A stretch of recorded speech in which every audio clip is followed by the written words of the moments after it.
இவங்க ஒரு டீச்சர். ஸ்கூல்ல கிறிஸ்மஸ் செலிப்ரேஷனுக்கு ஒரு டாக்குமெண்டேஷன் ரெடி பண்ணிட்டு இருக்காங்க.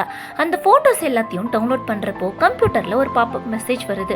தெரியாதனமா கிளிக் பண்ணிடுறாங்க. ஆனா அது தப்பான வெப்சைட்குள்ள போயிடுது. இவங்களும் அந்த வெப்சைட்டை க்ளோஸ் பண்ண ட்ரை பண்றாங்க. ஆனா க்ளோஸ் ஆகல. ஸோ என்ன பண்றதுன்னு தெரியாம ஷட் டவுன் பண்ணிடுறாங்க. கொஞ்ச நேரம் கழிச்சு ஆன் பண்ணி பார்த்தா அதே வெப்சைட்ல தான் இருக்கு.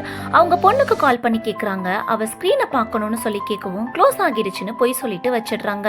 பட் அதுக்குள்ள அவங்க சிஸ்டமை சைபர் கிரைம்ல ஹேக் பண்ணிட்டாங்க. 29,000 காசு கட்டினாதான் சிஸ்டம் ஆன் ஆகும்னு சொல்லி மெசேஜ் வருது. இவங்களுக்கு என்ன பண்றதுன்னே தெரியல. அக்கௌண்ட்லயும் அவ்வளோ காசு, ஃப்ரெண்டு கிட்ட காசு வாங்கி பேமெண்ட் பண்ண ட்ரை பண்றாங்க. ஆனா கிரெடிட் கார்டு தான் அக்செப்ட் பண்ணணும்னு சொல்லி பாப்பப் ஆகுது. அப்போ போலீஸ் வந்து அவங்கள அரெஸ்ட் பண்ற மாதிரி எல்லாம் கனவு வருது. ஸ்கூல்ல சைபர் கிரைம் பத்தி அவேர்னஸ் ப்ரோக்ராம் எடுத்த ஒருத்தன் கிட்ட ஹெல்ப் கேட்கறாங்க. அவன் வீட்டுக்கு வரப்போ மலையில நனைஞ்சதால ட்ரெஸ் சேஞ்ச் பண்ண ஒரு ரூம் கேட்கறான். ட்ரெஸ் சேஞ்ச் பண்ணிட்டு இவங்களும் ஈரமா இருக்கதால ட்ரெஸ் சேஞ்ச் பண்ணிட்டு வர சொல்றாங்க. அவங்க ட்ரெஸ் சேஞ்ச் பண்றத லைவா சிஸ்டம்ல பார்த்து அவங்கள பிளாக்மெயில் பண்றான். ஆக்சுவலி இவன் ட்ரெஸ் சேஞ்ச் பண்ண போனப்போ போன் அங்கேயே வச்சுட்டு வந்திருப்பான்.